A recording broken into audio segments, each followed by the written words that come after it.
ఇప్పుడు సంతోషంగా ఉందారా మీకు? వీడి రాజకీయాలు కొట్లాట్లే ఇంతవరకు తీసుకొచ్చాయి. ప్రాణానికి ఏదైనా ప్రమాదం జరుగుంటే నా పరిస్థితి ఏంటి?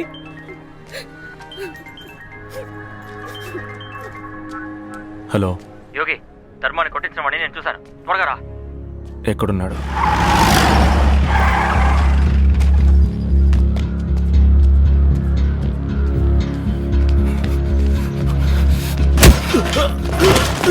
వదిలేవయ్యా, ఏదో నీ గురించి తెలియక చేశాడు.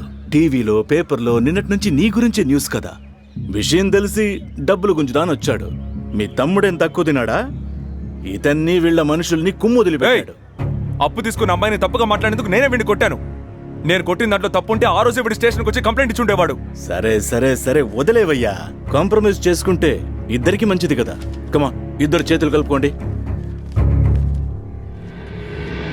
ఏంటి, తీసుకున్న డబ్బుకి పనిచేస్తున్నావా? కేసు పెట్టి ఆడిని లోపలేకుండా నాతో రాజీ మాట్లాడుతున్నావు? కేసు పెడతా. ముందు కొట్టింది నువ్వు కదూ? అలానే కేసు పెడతా. యోగి, నువ్వు ఇప్పుడు ఎమ్మెల్యే క్యాండిడేట్వి. నీ మీదే కేసు పెట్టినా? పెట్రా, కానీ ఆడిని కొట్టినందుకు పెట్టకో. అది నాకు అసహ్యం. నిన్ను కొట్టి ఎలాడదీస్తానో దానికి కేసు పెట్టు. పెడతావా?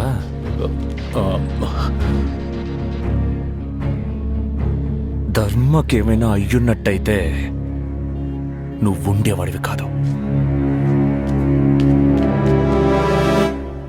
సారీ ఆంటీ, నన్ను క్షమించండి. నా వల్లే ఈయనకి దెబ్బలు తగిలాయి. మా అక్క కూతురు ట్రీట్మెంట్ కోసం ఒకరి దగ్గర అప్పు తీసుకుని ప్రాబ్లంలో ఇరుక్కున్నాను. అది ఈయనతో చెప్తే మీ నగలు తాకట్టు పెట్టి డబ్బు తీసుకొచ్చి ఇచ్చి 10 మందిని కొట్టి. అయ్యయ్యో, పర్లేదు వదిలేయండి. ఇవన్నీ ఎందుకు అమ్మతో చెప్పండి. తీసుకెళ్ళాడని చెప్పు. నువ్వు తీసుకెళ్ళావా? ఆ ఫ్రూట్స్ ఎలా ఇవ్వండి. అయ్యో, ఇవి ఫ్రూట్స్ కాదు, నాటుకోడి. ఏ, నువ్వు అనుకుంటున్నట్టు కాదు, ఇది నిజంగానే నాటుకోడి. బయట కొట్లో కొనుక్కొచ్చాను. అయ్యగారు అపార్థం చేసుకుంటారని ఆ రోజు కోపడ్డాను. నువ్వు అలా చేసి ఉండకూడదు. సరే వదిలే. లైఫ్ అంటే ఏంటో తెలియని చిన్నతనంలో మనం ఇలా ప్రత్యర్థులుగా తలపడతామని ఊహించలా. ఇప్పుడే మన చుట్టూ ఉన్న పరిస్థితులు ఏంటో నాకు అర్థం అవుతున్నాయి. నీ దగ్గరున్న ఆధారాల్ని నువ్వు బయట పెట్టకుండా ఉండడానికే ఎమ్మెల్యే సీట్. అది ఎలాగూ గెలవడం కుదరదని తెలిసిన ఎలక్షన్లో. కామెడీ చేయకు రుద్రా. మీ పార్టీ తప్పకుండా గెలవదని అన్ని మీడియాలు చెప్తున్నాయి. అంతేకాకుండా ఎలక్షన్ రిజల్ట్స్ ని తీర్మానించాల్సింది ప్రజలు. మన చేతిలో ఏం లేదు. ఏం మాట్లాడుతున్నావు? ఇప్పుడు మనిద్దరికి ప్రజల్లో 50-50 ఛాన్సెస్ ఉన్నాయి, ఒప్పుకుంటాను. కానీ అది కాక నా వెనక గవర్నమెంట్ డబ్బు ఉన్నాయి. అనవసరంగా నువ్వు ఓడిపోకూడదని నేను అనుకుంటున్నాను. అయ్యగారు నన్ను నమ్మిచ్చారు. తప్పకుండా గెలిచి చూపిస్తాను. నేను వదిలేస్తాను అనుకోవద్దు. నిన్నెవరు వదిలేయమన్నారు? నువ్వెలా గెలవాలో నువ్వు చూసుకో, నేనెలా గెలవాలో నేను చూసుకుంటా.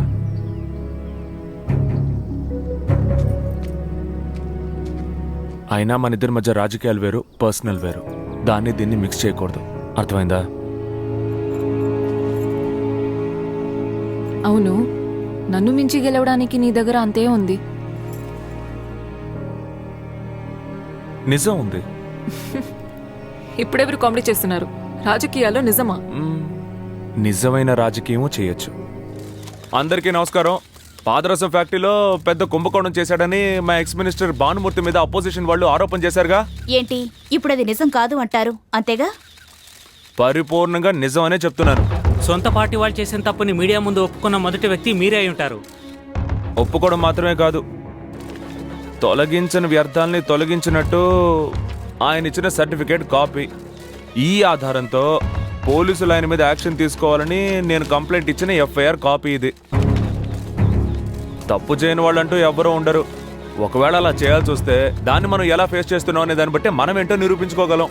ఈ విషయాన్ని బయటికి చెప్పాలన్న నాకు సీట్ ఇచ్చి ఎమ్మెల్యేని చేయాలనుకునే నా పార్టీ నిజాయితీ ఏంటో మీరు ప్రజలు అర్థం చేసుకోవాలి. నేను ఎమ్మెల్యేగా సెలెక్ట్ అయ్యానంటే ఫ్యాక్టరీ చుట్టుపక్కల ఉన్న స్థలాన్ని శుభ్రపరిచి ప్రజలకి పరిహారం ఇప్పిస్తారని మాటిస్తున్నాను. ఉంటానండి. నమస్కారం. నమస్కారం. నమస్కారం.